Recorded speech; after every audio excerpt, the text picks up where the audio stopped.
પાણીમાં ફસાયેલા 4 લોકોને એરલિફ્ટ કરીને બચાવી લેવાયા છે। જિલ્લામાં ધોધમાર વરસાદથી ચારે બાજુ પાણીએ પોતાનું સામ્રાજ્ય ફેલાવ્યું છે। પાણીમાં ફસાયેલા અનેક લોકોનું રેસ્ક્યુ પણ કરવામાં આવ્યું છે।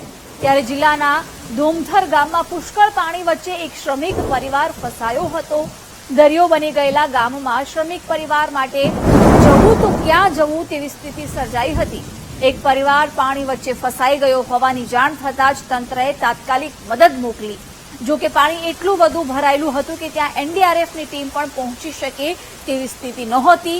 અંતે પરિવારના ચારેય લોકોને બચાવવા માટે હેલિકોપ્ટરની મદદ લેવામાં આવી અને 2 મહિલા સહિત પરિવારના ચારેય સભ્યોને એરલિફ્ટ કરીને પાણીમાંથી સુરક્ષિત બહાર કાઢવામાં આવ્યા। કુદરતી આફતમાં મદદ મળતા પરિવારે તંત્ર અને બચાવ ટીમનો આભાર વ્યક્ત કર્યો હતો। 4 લોકોને એરલિફ્ટ કરીને બચાવવામાં આવ્યા છે। મહત્વનું છે કે અહીં તંત્રને 4 લોકો ફસાયા હોવાની જાણકારી મળતા જ બચાવ કાર્ય માટે ટીમ મોકલી હતી। જો કે એનડીઆરએફની ટીમ પણ ત્યાં પહોંચે તેવી સ્થિતિ ન હોવાને કારણે એરલિફ્ટ કરી આ ચારેય લોકોને બચાવાયા છે। તમામ નાગરિકોને વિનંતી છે કે ખૂબ જ હેવી વરસાદ દ્વારકા જિલ્લામાં છે। આ સંજોગોમાં કોઈ પણ પ્રકારની મુસાફરી કરવાનું ટાળે। જે જગ્યા પર છે ત્યાં તેઓ સ્થળાંતર ન કરે।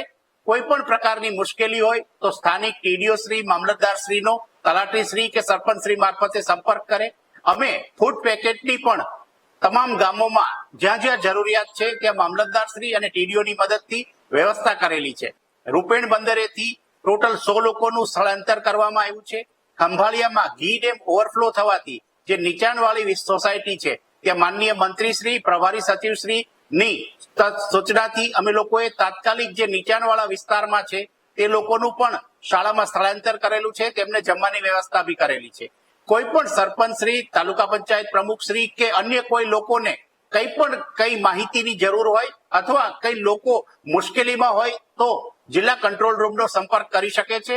અગેન હું દ્વારકા જિલ્લાના નાગરિકોને ખાસ વિનંતી કરું છું કે બિનજરૂરી મુસાફરી કરવાનું ટાળે અને કોઈ પણ મદદની જરૂર હોય તો જિલ્લા વહીવટી તંત્રનો સંપર્ક કરે।